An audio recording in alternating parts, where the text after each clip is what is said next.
Hi Simon, how's it going? Hey, Dozier, nice to chat with you.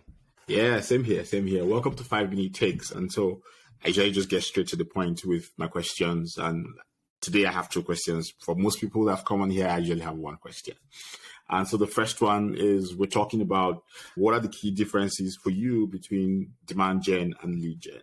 Yeah, so I think there are huge differences, and traditionally demand generation included lead generation, but when we split it apart now, lead generation is really about form fill and information capture for your prospects, but demand generation is really about creating demand for your products, generating that awareness, getting your company and the products out in front of your audience.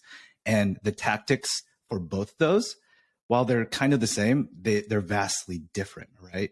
If you're focused just on gating content and capturing that demand, then your tactics are going to be very different than generating demand. Your content's going to be completely different, right? Because if you can't gate something, then why would you do it? So I think that's a huge difference. And I think demand generation and marketing and go to market is really shifting towards this demand generation strategy. And it's a pretty fun time to be in demand generation because the doors are opening up on the content that you create. And while demand capture, right, and that's kind of what I equate lead generation to, it's still a piece of the puzzle because you want to capture those leads, but you want to capture them when they're ready.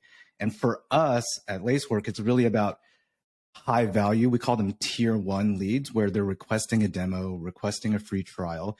We want to create the demand to get those prospects to that stage so that they're much more informed when they're ready to talk to sales.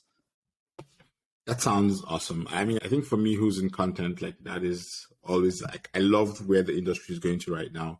And to build on the first question, the second one would be, so how do you measure the success of your demand gen campaigns? Yeah. So first and foremost, the number one North Star metric is always going to be pipeline and revenue, right?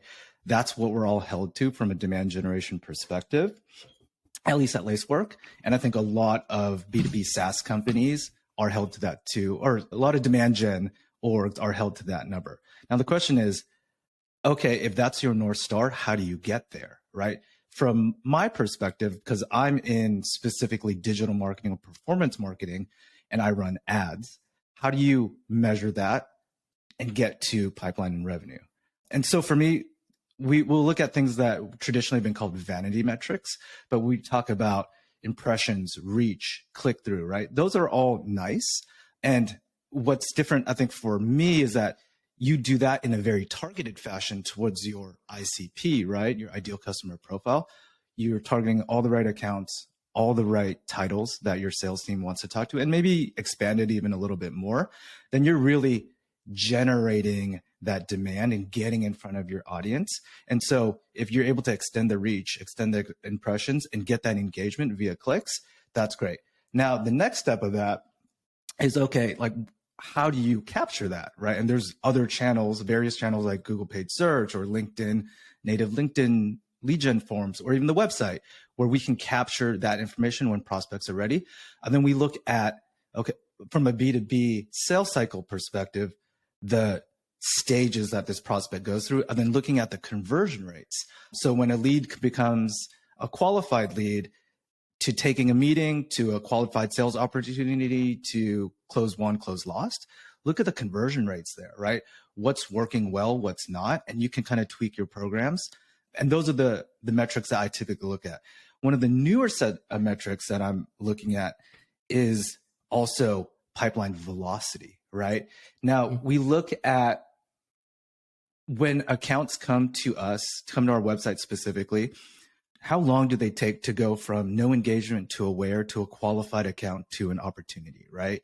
I think this is something that's in this current environment, velocity is key. And how do you move prospects quickly down the pipeline to get them there and measure that? And specifically, we use demand base. And so we have all of our demand based journey stages mapped out, and we look at days in each stage and can you move it quicker? Right? What are the tactics that you can do to go reach these accounts? So I think to kind of recap, that is really about pipeline and revenue and velocity to pipeline and revenue. Those were really insightful. While you were talking, I was thinking, like every now and then, these recordings go over 5 minutes, and then when they do, they are always amazing because the insights in them are so great. So thank you so much for this. Yeah, of course. Thank you for jumping on 5 Minute Takes. Yeah, of course, and happy to be on, and hopefully I'll get reinvited back in another time. Awesome. Sure.